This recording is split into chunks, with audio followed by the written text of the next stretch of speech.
Here we go. Tell me what to do to make all my Lunker Lake dreams come true. Hello everybody, Bob Lusk, the Pond Boss, checking in with you now live right here in upstate Texas, if there is such a place. Right here in balmy North Texas. Gosh, we've had some great weather the last few days. Let's see, this thing is asking me to share this video, so I think I will. Oh, there we go. All right, I see a bunch of folks checking in. Good to see you guys. I thought I'd talk today. Actually, the girls told me what I was going to talk about. They said, you need to talk about judging your fishery or judging your pond. So I think that's going to be today's topic. So we'll see if we can cover some things about that. And you guys feel free to join in. I don't know if you got to see, I got to do a spontaneous live video earlier this week when I was working on a lake up down near Corsicana, Texas. And it was really an interesting thing. I'll see if I can kind of share some things about it today. So let me see if I can find this video, which, I think I just did. There it is right there. Okay, looks like John Funk's checking in. Robert Buckaloo from Lake Edens. Good to see you. Let's see, it's telling me to share it again, which I already did that. So, Micah Jefferson, Kyle Edwards, good gosh, we've got a lot of folks checking in. Bruce Condello watched the Corsicana video, sweet. Yeah, and that was really, really interesting. I want to talk about that because there's a lot of backstory there. I worked on that lake. That's I see Robert Hudson, Kyle Edwards, good to see you guys. Of course, you know how I like to start. You know the drill. Hashtag Pond Boss Magazine in the comments section. Click like, share this video to your timeline now, and you will be eligible for a drawing for a Pond Boss hat and a Pond Boss mug. Say it with me, that knows how to keep hot things hot and cold things cold. I don't know how it knows, but it knows. So you guys do that, and you'll be eligible for a drawing. I know we're going to have a drawing here in the next few days because Leanne was kind of talking to me about it today. The latest issue of Pond Boss is out. It's been in mailboxes for the last few days, probably the last couple of weeks, actually. And a lot of good stories, got a lot of good articles in this one.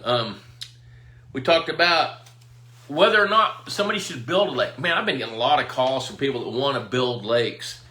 Got several phone calls today. One from an anesthesiologist up in the Texas Panhandle that just wants a lake for kids to go enjoy. He doesn't care if he catches a 10-pound bass, but you know what? He wouldn't turn it down if he did. I know how that works. I didn't get to talk to Chuck Brinkman, but we've exchanged some photographs and some emails, and he's got a pretty cool thing going there. And I want to talk about, actually, I'm going to make a note. I want to talk about Chuck's pond a little bit here in just a second. I made myself a note. Micah Jefferson making grilled goose breast. I hope you're cooking it on a cedar plank and then you throw away the goose and eat the plank. You know what? I have never had wild goose. I'm trying to think. I don't know that I've ever had goose. So, Bruce watched that Corsicana. I want to talk about that Corsicana video. Michael Gray checking in from Tennessee. Mark Primo from South Louisiana. Mike McPherson. Travis Smith, Glenn Austin, Chuck Brinkman, Mike Cottrell, Gerald and Candace Davis. You know, when folks combine their Facebook pages, I never know who it is, but I'm just going to assume that it's either Gerald or Candace. Yep, matter of fact, I know it's Gerald. He and I have had some communications. Hi, Wayne. Wayne Lancaster checking in. Let's see here. Mark Dyer, John Henry. Good to see all you guys. John Funk says, from your experience, will channel catfish 13 to 15 pounds, 28 to 30 inches long, control bullheads. They'll eat bullheads. They'll eat, let's see, a 13 to 15 pound channel cat will eat a 2-pound bass. Wayne, y'all in Missouri tonight. I know you have family up there. That's cool. I would announce that, but since you did, that's cool. Steve Lewis checking in from Hot Springs, Arkansas. So let me tell you this, John. Yes, they will. I don't know that they'll control bullheads. It just depends on how many 13 to 15 pound channel catfish you've got. I know they'll eat them, and I've seen bullheads eat channel catfish, just not as big ones, but yeah, they'll do that. I don't know that they'll control it. There's David Schneiderman checking in, Easy Dock of Texas, one of the sponsors of this show. Speaking of that, I want to tell you, the Institute of Higher Pondology, we've decided to go ahead and have one this fall. We've contacted everybody that was signed up for the spring one, and several of them, I think we got 6 guys signed up, maybe 8 folks signed up. We've got room for 10. So if any of you want to come to the Institute of Higher Pondology, we've got some pretty cool stuff lined up. People are going to show up, I think it's on the 14th on Wednesday late in the day. We'll have a little cookout. Then the next morning, we're going to go up and hang out with Mike Otto at a lake that he's building about an hour north of here. And then we're going to swing around to Jimmy Houston's ranch and spend time with Jimmy. I called Jimmy the other day just to see if we could come by and let him tell you folks, or tell the folks at the Institute about what's going on, how he did his lake. The dam blew out a few years ago, back during the floods of 2015, and how he's rebuilt that dam and how the lake's turning into a gym one more time. So that's pretty cool. And then we've got some good, John Red's coming down with Outdoor Water Solutions. Otto's going to be a speaker. I'll see if I can round up another couple of speakers, but we got a really good program. The curriculum is pretty well set, but the most fun thing we're going to do, besides hanging out with Jimmy Houston, is we're going to go analyze a 14-acre lake that Mike Otto built and that I stocked and have helped manage off and on for the last 5 years. So you guys are going to get to see what a lake looks like with mediocre, medium, okay management for a 5-year span of time. And have a cookout on the shore, and we're going to electrofish. We'll probably pull the seine. We'll do some other fun sampling techniques so folks can learn how to do that. That's coming up October 14th through 18th. If you're interested, send an email to info@pondboss.com, and we will tell you all about it. All right, there's Zach Bollinger checking in. Harrison Davis from Georgia. Vito is checking in from Whitesboro here. So let me circle back on that Corsicana one. And if you guys didn't see the video, you ought to watch that video when we get through here. But it's about a 10-acre lake in the Blackland Prairie of Texas. It's a flood control lake, so it was built in the 70s. And its purpose is to capture flood water and release that flood water slowly so it doesn't flood cities. And there were a lot of those lakes. I mean, literally thousands of those lakes built back from the late 50s until the mid-70s. And they're built mostly around metropolitan areas to minimize the risk of flood. So they got this giant dam with a big overbuilt spillway with a overflow structure. So those dams, most of them have at least 20 feet of freeboard. So if it's a 10-acre lake, this lake, if it were to fill up, and I'm sure it has several times, to spillway level, it goes from being a 10-acre lake to a 50-acre lake, and it's designed to release that extra water over about a 10-day period to relieve the pressure downstream to minimize flooding, and in this case, to minimize flooding in Dallas. So, or heck, I guess it can't be Dallas. It's got to be downstream like Houston or somewhere. But anyway, that's what it is. And the thing about a flood control lake, it's a giant dam with a big hole in front of the dam where they took the dirt to build the dam, and then a big mud flat. And those dams were designed for the lake to last about 50 years. Well, guess how old they are? They're about 50 years. So got to meet up with Ted Pierce. Now, I first looked at this lake in 1993. And back at that time, it was crowded with bass, and so he decided he wanted to do some management, and he did. So he started culling some fish, adding some bluegill. Well, about 3 years ago, he had an event where a little pond beside the lake was contaminated with biosolids, is what he called it, which is composted human waste from a neighbor fertilizing a hay meadow. Well, he was pretty well convinced that that composted solids from a wastewater treatment plant spread over a hay field and it rained. He's convinced that that killed his fish, and he's really worried that it tainted his big lake, and he can't get it out of his mind. So, and that was 3 years ago. Well, what he wanted me to do was to come analyze the fishery because his catch rates have been a little bit lower than he likes, and he wasn't sure that he had the right forage fish. So we analyzed that lake. And we shocked up 52 bass in about 45 minutes. So our catch per unit of effort was around 60 bass per hour. And so what that basically means is we compare lake to lake to lake. One thing we look at is the CPUE. So that's the amount of time that the electrofishing pedal is down compared to how many fish that we collect, how many bass that we collect. So we captured 52 bass, which is in 45 minutes of shocking. So that was a CPU of about 60. Now 60 is right on the lower end of a balanced fishery. Now a trophy bass lake can range from like 30 to 60 bass per hour electrofishing. A bass crowded lake can be 100 to greater than 200 bass captured. So a balanced fishery, somewhere between 60 and maybe 100 bass per hour. And when we compare those fish, they're fat. You know, they're chunky. All the different size classes. Well, what we found with Ted's lake is his primary forage fish is gizzard shad, and most of them are 10 to 12 inches long. We shocked up 2 bass over 7 and a couple of bass just under that, 4.5 to 7 pounds, 6 pounds, something like that. But what was interesting, the length distribution was pretty fair. They ranged from about 10 inches up to 23 inches, I think, was the biggest one. And what we saw was that 75% of the bass relative weights were under the standard. Now what that means is they were anywhere from 85 to 95% of what they should weigh for that length. Now we shocked up a handful of big bluegill, and he stocked bluegill several times over the course of time. And we shocked up several pretty nice red ear sunfish.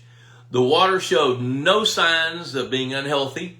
We saw plants we should have seen. We saw American pondweed. We saw a little bit of coontail, and he treats the coontail. We saw some primrose around the edges, but the habitat was marginal. It was around the perimeter. There wasn't much of it. And when I stuck those electrodes up on the shallows along the shore, there were no baby bait fish. Well, when you compare 60 bass per hour to no bait fish, that wants you to think that it's bass crowded. Well, what I think is that the shad density was just high enough that they're competing for space and somewhat in the food chain for the remainder of the forage fish that are in that lake. Now, I don't think there's any toxicity. I don't think there's any problems with that. I don't have any idea with that. I don't know. I don't have any idea why, what the toxicity of things might be. I can't imagine anything toxic because there was a strong plankton bloom. Gizzard shad are actually an indicator species. They're kind of like the canary in the coal mine. If that water quality deteriorates or there's something toxic, gizzard shad are tender enough that if the oxygen depletes, they're going to die first. So if there's any toxicity, gizzard shad are going to go away. Well, he had abundant gizzard shad. He had so many gizzard shad that we culled some. So it's kind of like a mystery, kind of like solving a puzzle. Here's another important fact, so y'all think through this with me. He's missing basically the last 2 year classes of largemouth bass, bluegill, and red ear sunfish, but not gizzard shad. Although the gizzard shad were abundant in the 10 to 12 inch range, we didn't shock up any little bitty gizzard shad. However, he's got videos of 2 or 3 schools of gizzard shad that were probably 2 to 3 inches long that he shot on his phone back in July. So we know that now we did shock up a few baby bait fish, but what we should have seen was a junior varsity or even a freshman team of largemouth bass. We didn't see that. We didn't see 3 to 4 inch bluegills. We saw a small handful of 5 to 7 inch bluegill. So the forage fish looks like a population in a bass crowded lake. So in other words, the forage fish numbers were way down. So the conclusion that I came to is that the bass are just crowded enough with minimal habitat for baby bait fish to hide, that those baby bait fish are decimated early on, and they're having to compete for space and being disrupted with their spawns by the gizzard shad. So one of the recommendations I'm going to make to Ted in the report that I write is he needs to evaluate his spawning habitat and enhance that for bluegill and red ear sunfish. We culled some gizzard shad. I'm not sure we culled enough, but we took some out, and so I think that's going to make a difference. But I'm going to also recommend that he stock some adult bluegills and feed them Purina's Aquamax MVP so they can build their bodies up and have more eggs, so next spring when it's time to spawn, they'll spawn. Plus, I'm going to have him manage and maintain and make sure that he doesn't have any wintertime predators like cormorants and otters and all that kind of stuff. So, here we go. That's the skinny on that. Ask me some questions about it, because I'm sure I didn't think of everything. Let's see here. I want to go back down and take a look, see what we got. Bob Mayer. There's Ron Ardoin. Let's see. Travis Smith says, is bluegill are finished spawning? They may be, they may not. When we get this dip in temperatures and it rises just a little bit, boy, that can be the impetus, especially with a fresh rainfall on a pond that's been down a little bit. You can bet those bluegill are going to spawn one more time before we go into the fall. And by the way, happy fall, y'all. Let's see here. Ron's going to ride a bike to Pondology. He wants to hang out with Jimmy Houston, which is pretty fun. He's exactly like he is in person as he is on TV. There's Matt Rail. Got to see Matt. Good to see you, buddy. Travis hasn't received his Pond Boss magazine. Travis, send an email to info@pondboss.com, and that way Leanne will see it, and she will respond to that. Harrison said the past issue was loaded with interesting articles. Yeah, that's really cool.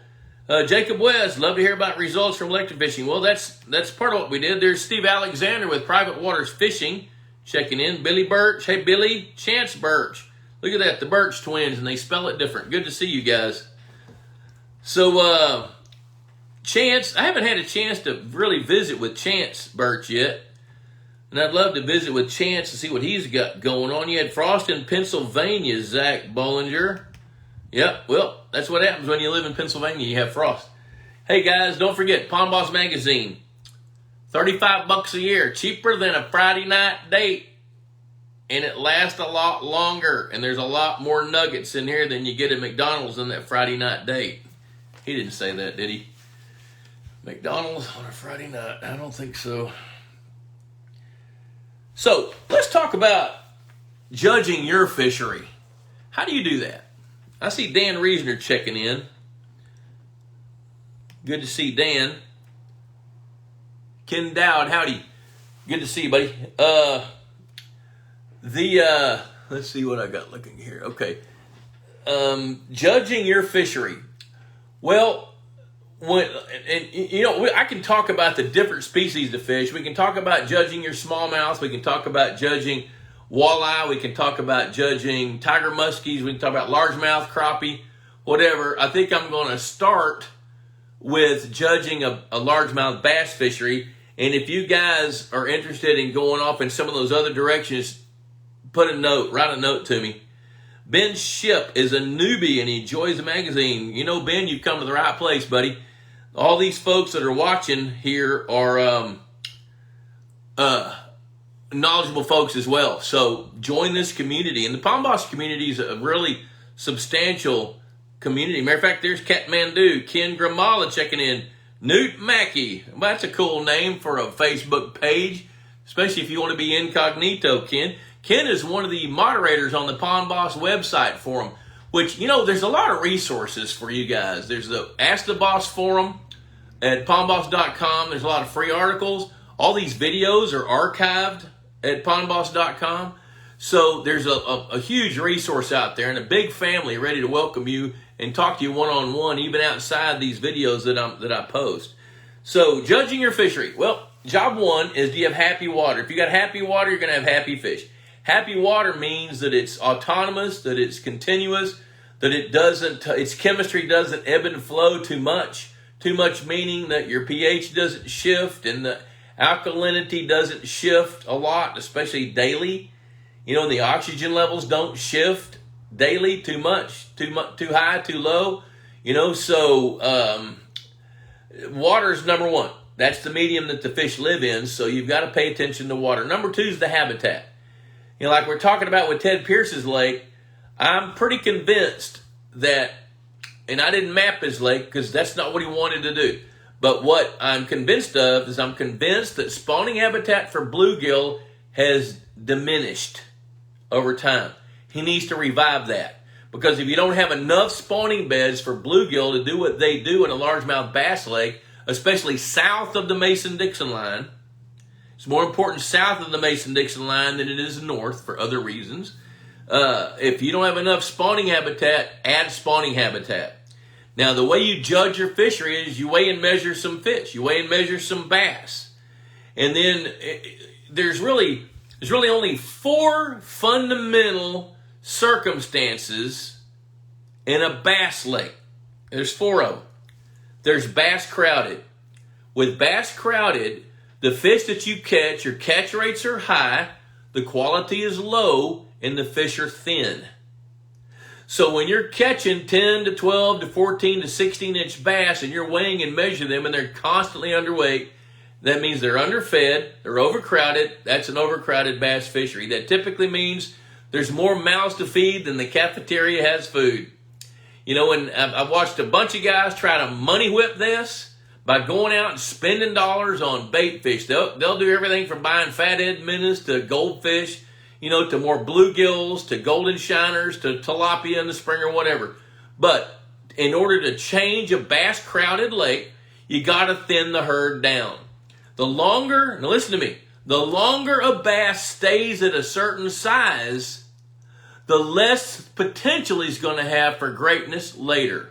They only have so many heartbeats, and if a fish stays at 14 inches for 2 years, it's going to top out at about 5 pounds, even though its genetic propensity could have been 10 or 11. You know, so it's real important that in a bass crowded lake that those fish are harvested and the forage fish are managed and balanced and maintained. The second situation is bluegill crowded. Now, I see that in the north a lot. Because in the north, bluegill don't even spawn in the, you know, like in Minnesota, Michigan, New York, Ohio, northern tier states, Montana. If they're bluegill in Montana, they're going to spawn once a year, and it's typically in July.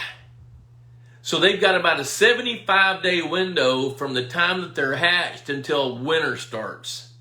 So what that means is, with one spawn of bluegill, they grow really, really fast. So early in the spring, there's no forage fish for bass. They can't grow. So if in circumstances like that, what happens is the bluegill grows so fast that they'll get to be 4 or 5 inches long in that 75-day window and outgrow the mouth size of the bass. And then when that happens for 3 or 4 years in a row, then you have a bluegill crowded lake. Well, a bluegill crowded lake in most circumstances can be corrected by stocking some advanced sized largemouth bass that are healthy enough and big enough to feed on those bluegills. Otherwise, you'd have to trap some out, seine some out, remove some bluegills to get the balance. The third thing of the 4 is a balanced fishery. Now, what a balanced bass bluegill fishery looks like is you've got the different species, different sizes, and they're all in good shape. So in other words, you got bass this time of year that are maybe 4 inches long, some that are 6, 8. You got 10s, 12s, 14s, 18s, 26s. Maybe. And if you weigh and measure those fish and compare them to the standard weights, then they're all going to be within about 5% of standard, which is normal. Like, for example, for those of you guys taking notes, I'm going to throw some out there. 10-inch bass should weigh 10 ounces. A 12-inch bass, 12 ounces. 14-inch largemouth bass, 1 pound, 7 ounces. A 16-inch bass, 2 1/4. An 18-inch bass, 3 1/4. So you can take those numbers and put them on an XY curve, a graph, and you're going to see a curve. As long as your fish are within 5% of that, that's normal. So what I just gave you is standard.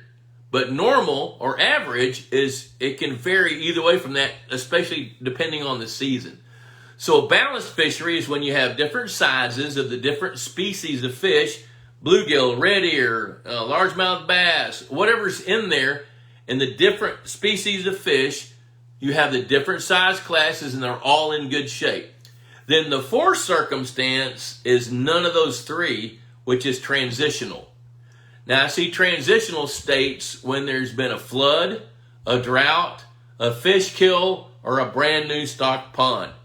And when that fourth circumstance occurs, that's a transitional period heading toward one of those other three. So there's your four fundamental things. Now, when you judge your fishery, weigh and measure some fish and verify the different size classes. So what that typically means is you can't just do that by angling. You can't just do that by going out and catching bass on a crankbait. You know, you need to get in the water. You need to pull a net, pull a seine, and look at the fish that are reproducing. Right now is a great time to do that, because I'm going to tell you this. If you don't go into the wintertime with plenty of food and fish that are within 5% of that standard curve, and you are in a winter-prone zone like Bruce Condello is in Nebraska, you know, like even Michael Gray in Tennessee, all you need is just a little bit of ice on the water, and when those fish get sluggish, if they haven't stored up enough body fat and they don't have enough flesh, and they're not going into the winter in really great shape, their odds of survival drops, and they're going to diminish in quality even more.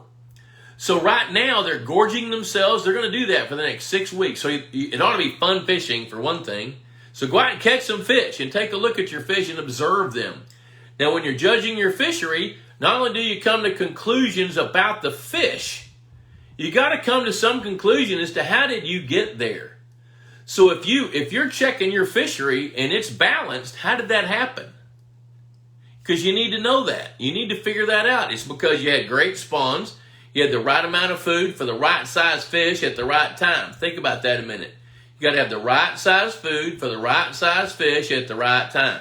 When a baby bluegill is first hatched, it's about that big.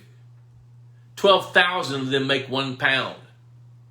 They have no body fat. The only energy they have is what used to be the yolk of the egg. As they absorb that yolk, they're going to have to eat. They're going to have to feed, because they got to build body fat. The only way they can get that is from nutrition. And the majority of these fish we're talking about are primarily carnivores. You know, so they're going to have to eat insects and worms and bugs and other fish to make a living, to build up that body fat, especially if they're going to try to make it through the winter. So right now, your food chain ought to be at its peak. If it's not, consider supplemental stocking as you're culling.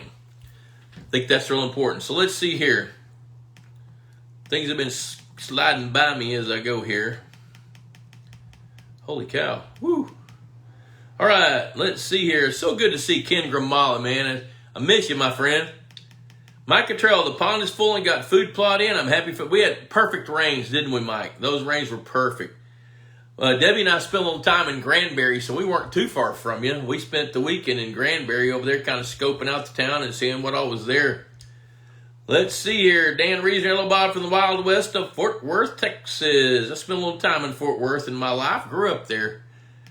Look at there. Fred Bingham's got the Gray Goose out. I figured you had Woodford going on, but you know what? Gray Goose is good, and with Club Aoda, which that meant to be soda. I get it. Kyle Edwards, I've noticed a lot of vegetation is starting to die off in my pond. What effect does that have on the water and the fish when it dies off? Kyle, remind me where you are. And Fred typed it again, Club Sofa. Give it up, Fred. I know what you're talking about. Hey, and I'm going to give you a call tomorrow. We need to have a chit-chat. I want to catch up with you. Let's see. Kyle, remind me where you are. And in the meantime, I'm going to start talking about that. There's Jack Hamilton, Nathan Reisdorf. My tank caught lots of water. Tank, that means West Texas to me. Water's 28 inches clear on a Secchi disc. Should I fertilize this time of year? Oh, near Laredo. Yep. No, do not. Well, wait a minute. You're in Laredo. What's your water temperature? At 28 inches in late September, if you've got an existing fishery in Laredo, that might be one of the places I'd suggest fertilization. However, with that water 3 weeks ago, let it settle out a little bit more and see if the visibility increases. If your visibility increases to 36 inches, then fertilize and follow the label. Do exactly what it says. Now, everybody else in the rest of the world, don't fertilize. In Laredo, way down in South Texas, he's in subtropical climates down there. He can get away with it.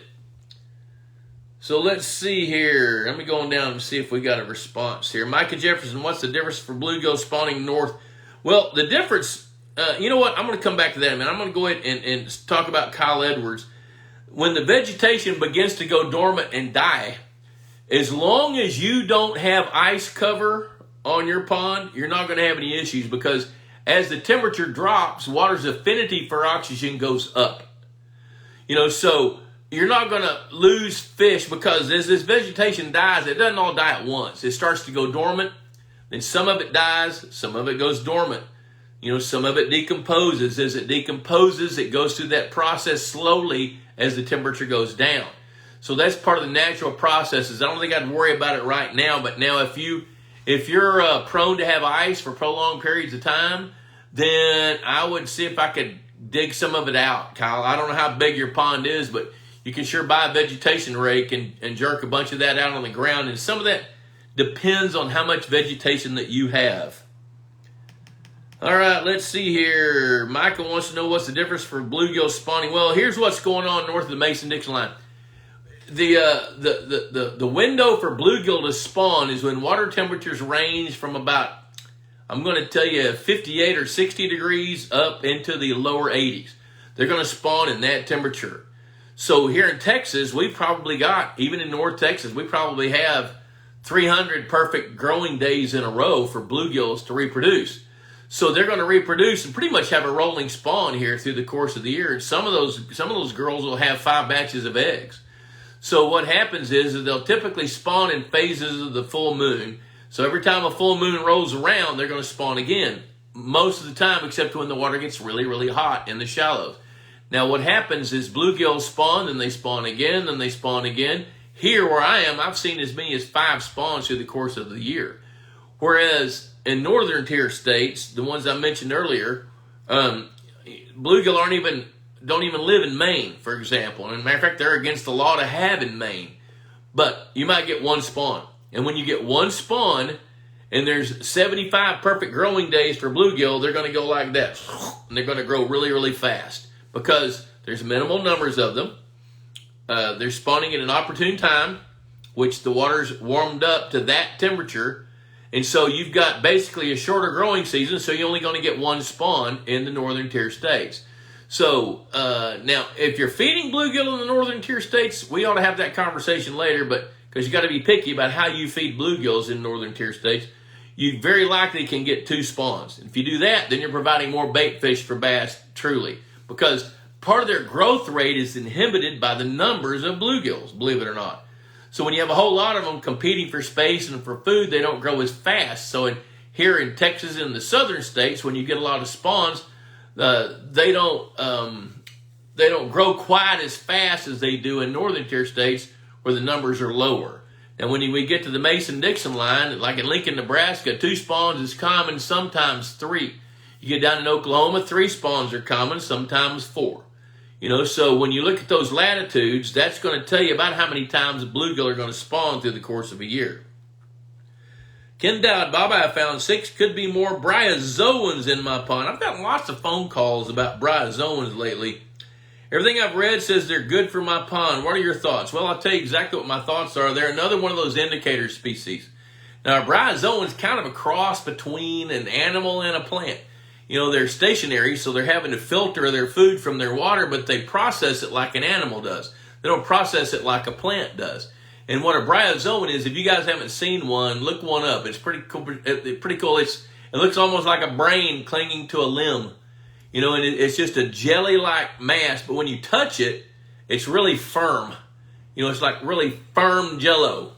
If Jell-O were crispy, that's a bryozoan. You know, but they are certainly indicators of healthy water. I've never seen them in water where the water fluctuates in pH, alkalinity, and some of the other chemical parameters like phosphorus and sulfur and that sort of thing. If water fluctuates a lot with alkalinity, hardness, pH, like low hardness, low alkalinity water, I don't typically see nearly as many bryozoans. They like stable water that's healthy with a relatively healthy plankton bloom, primarily an algae bloom, because they feed on that. Jeremy Duckworth, you're welcome.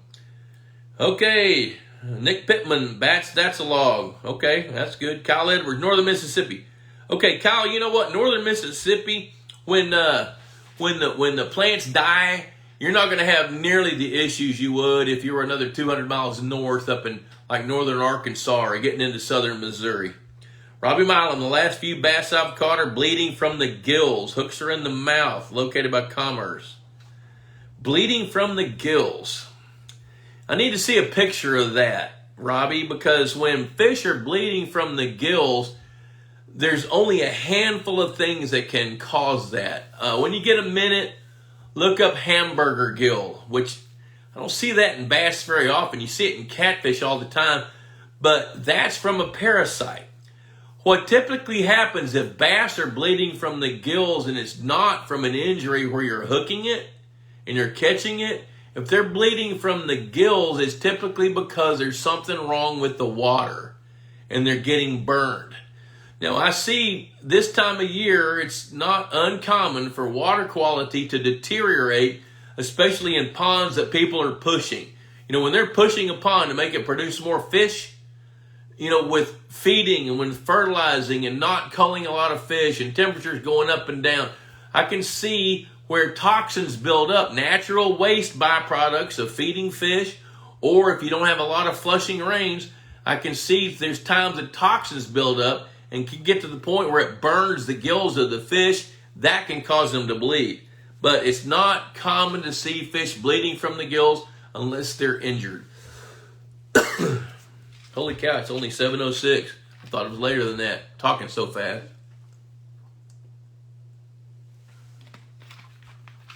Other things about judging your fishery, I think it's real important to judge the condition of your fish compared to the environment. Now think about that for a minute. You know, I've already told you a little bit about judging the fish compared to each other, but judge your fish compared to the environment. So when you look at that environment that you've got, how much structure do you have? How much cover? How much habitat? Is your water chemistry happy? Is your water healthy? You know, if it is, compare that to its output. What's it producing? You know, so if you see some symptoms or some signs that your fishery isn't progressing at the level that it should, compare those results to your environment. Are you getting adequate spawns? Do baby fish have places to hide? Do the bigger fish have access to eating the little fish? I looked at the lake one day a couple of weeks ago and the guy said, you know what, I got a lot of plants, but my bass are skinny. And he says, and you can go out there and pick up with a rake a batch of bushy pondweed and it's full of insects and fish. So why are my bass skinny? Well, if the cafeteria door is locked, the fish aren't going to gain weight. In his case, his pond was about 60% covered with bushy pondweed, which allows the bait fish everywhere to hide, enough substrate to feed, producing fish food, where the bass are living in holes. Well, unless a bait fish just happened to wander out in that hole, the bass doesn't get to eat. So that's what I'm talking about. One of the things I'm talking about when I tell you to compare your fish to their environment. You know, like Jacob West, the West family. I mean, they've got a 13-acre lake over near St. Joe. It's like Six Flags over America right there, buddy. It's got all the forage fish. It's got all the habitat. You know, their fish are going to be on an upwardly mobile growth curve for a long, long time.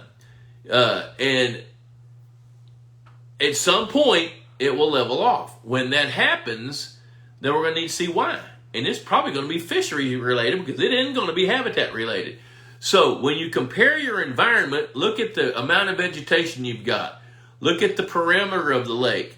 Look at channels. Look at all the different structures. The more diverse that your underwater community is, the more successful that your fishery is going to be. So just keep that in mind. All right, let's see what else we got here. We must have some questions. Let's see. Robbie Milam, should I be worried? No. Let's see, Robbie Milam, should you be worried? You know what, Robbie? I'm going to take that back. If you're catching a bunch of fish and they're all bleeding, that's a problem. That is a sign that you got something going on. You should never catch a bass whose gills are bleeding unless you hooked it in the gills. I don't think I'd be worried. I think I'd be proactive. Take some pictures of those fish, or contact me. Or we may, if you're catching some and they're all bleeding from the gills, there's something definitely wrong. And I'd say, yeah, let's check that out. All right, Chad Roberts in Ohio, surprised to see such a sluggish, quick drop-off in bluegill eating supplemental feed. Water temperature is about 70, but it was 87 3 to 4 weeks ago, and they were feeding on it heavily.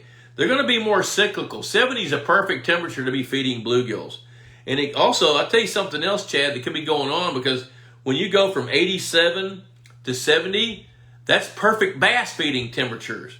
It's very likely that those bluegill are saying, should I go eat and get eaten, or should I blow it off and stay in the weeds?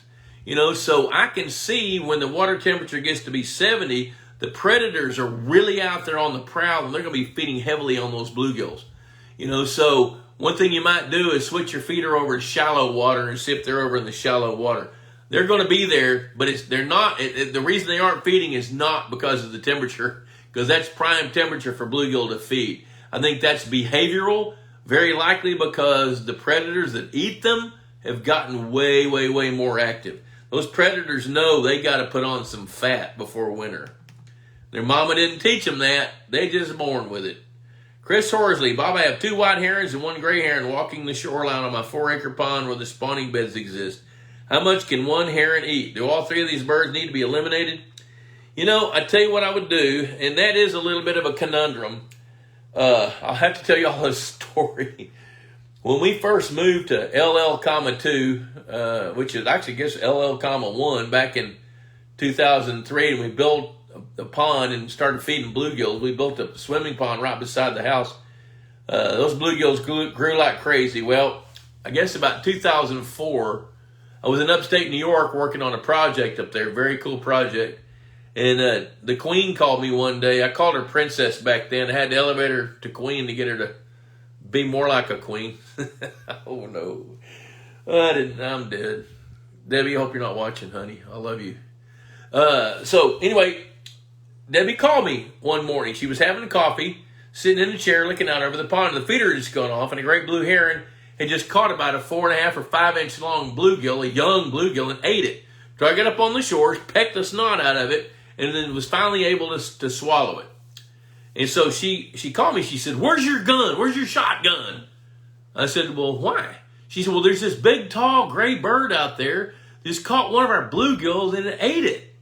And I just kind of laughed at her. I said, "Honey, everybody's got to make a living," because I knew that those great blue herons weren't in that pond, were not going to devastate the fishery. I knew that. Well, about a week later, I got home from New York, upstate, and I was sitting out there with her as she was drinking coffee. The feeder goes off. Here comes that heron that stabs about a 5 inch long bluegill. And I got up. She says, "Where you going?" I said, "I'm going to go get the shotgun." She said, "Why?" I said, "I'm going to shoot that bird." She says, "You can't shoot Lurch. He's just trying to make a living." Well, and plus, I knew I couldn't shoot Lurch. That's against the law. And if I do something like that, I'm dead. So I changed the time on the feeder. I did. I changed the timing. I set the timer for midnight. That solved my problem. But now when they're feeding on spawning beds, that's a little different. Now, one thing you can do, depending on how big your spawning bed is, if you can drive some rebar in the ground and put some nylon twine that's about crotch high on a bird, they can't wade out in that water. And I have actually stopped them from eating spawning bluegills by using bird netting and by using nylon twine on stakes above the water line about a foot apart, which is a pain in the neck to do that, but that can keep them away from spawning beds. Ron Ardoin, I spoke with Ken Rust for the first time today. Ken Rust is a really great guy. Louisiana Pond Management. Micah Jefferson, I'm in southern Indiana and the pond temperature is 70 degrees today. Yep, there you go. Fred Bingham, and just like Chad said, my bluegill have really slowed up MVP feeding. Water temperature dropped from 89 to 69 in the past few weeks.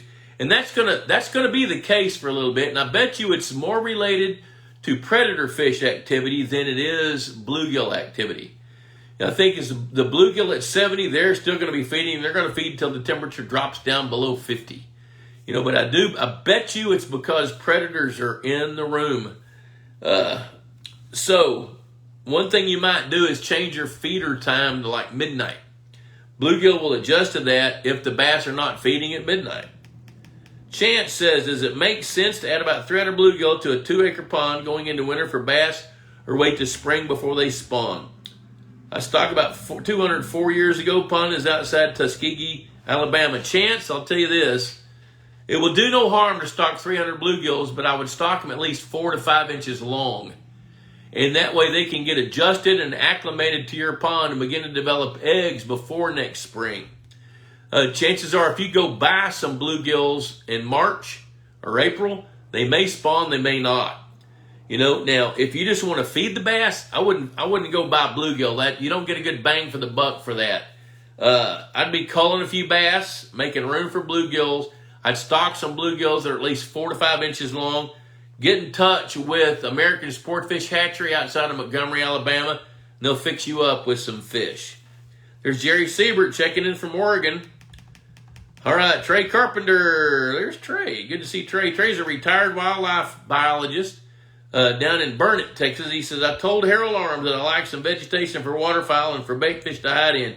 He said, I hear that all the time. To me, leaving a lot of weeds in a pond is like hiding the cubes for your cows to find. Well, I knew Harold Arms. He was a friend of mine, and he was a mentor for a while. Harold had a fish hatchery, and Harold was convinced he would stock grass carp into a pond before there was any plants. And he and I debated that, and I still believe I'm right, and I'm sure Harold's been dead several years, and I'm sure he believes he's right. But I'm going to tell you this. In a fish hatchery pond where you're raising one species of fish, you don't need any plants at all. I am firmly convinced, after studying lakes for more than 40 years, that some marginal, shallow water, native aquatic plants are healthy. The problem with aquatic plants is they grow, and they can grow beyond where you want them. Now, when I design a lake in today's world, I design the areas that I want plants to grow in. And what I do is I make sure the water is the proper depth for the plants that I want, and there's a layer about 2 inches thick of topsoil. That's all it takes. If I don't want plants growing somewhere, I've got a 3-to-1 slope going down to at least 5 feet deep and no topsoil. So I am a firm believer in native aquatic plants. I love eelgrass, American pondweed. I love all the pondweeds except maybe bushy pondweed because it gets a little bit too dense. So, and Harold and I had that talk many times, and he'd yell at me. Love that guy. Okay, and Christopher Aguilar checking in. Good to see him. Jack Hamilton. Will the striped bass feed on the bluegill as heavily as the largemouth bass do? No, they don't. Hybrid stripers and striped bass are going to be feeding mostly out in open water. Now, hybrid stripers will come feed shallow, and they'll come to fish food as well. But they're not going to prey as heavily on bluegill as bass do because they live in the bass and bluegill live in pretty much the same basic niche. Where the stripers, they prefer deeper water. So if they've got shad they can eat, they're not going to come mess with bluegill nearly as much as a bass. Now, I'm not telling you hybrid stripers won't eat bluegills. Yes, they will. They're predators. But the question is will they eat them as readily as largemouth bass? And the answer to that is no. Chance Birch, thanks, Bob. Yes, American Sport Fish. That's okay. Yeah, check in with those. Call, as a matter of fact, Chance, right below your name is Sean McNulty. Sean is one of the owners. He's the one that manages American Sport Fish Hatchery there in Montgomery, Alabama. He's going to fix you up. Chance, hey, Sean, Chance needs a few bluegills. Kind of catch up with him. Trey says that Harold yelled at you, too. That's pretty funny. Okay, it's about 7:20. If you guys have some more questions, pitch them out there. Another little argument that I had with Harold. Harold Arms, I met Harold when I was in my 20s, and he was a dig the dirt out of your toenail fisheries guy, pulled himself up by the bootstraps.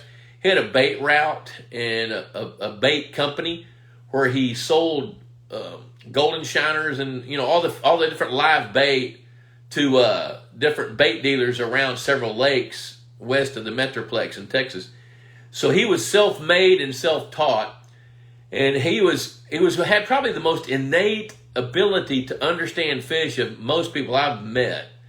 He didn't have any formal training. All of his was get down in there and get with it and and learn it from the fish. And he was a great student of that. And he tried to convince me one time that the gizzard shad were bottom feeders. And I said, no, they're not. They're filter feeders. He said, you're wrong. No, I'm not. Well, I was wrong. Harold was right. And the way I figured it out, I started digging into some gizzard shad. Well, here's a nice little nugget for you guys. The position of a fish's mouth is going to pretty much tell you how it makes a living. If a fish has a mouth at the end of its face, it's probably a predator. Now, there's some exceptions to that, like grass carp. They're not predators. But a largemouth bass is a predator. A bluegill is a predator. A red-eared sunfish is a predator.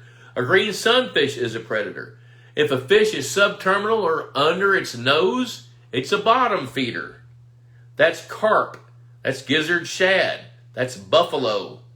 So when a fish has a mouth that's turned down, it's feeding on the bottom. If it has a mouth that's turned up, it's most likely a filter feeder, like threadfin shad.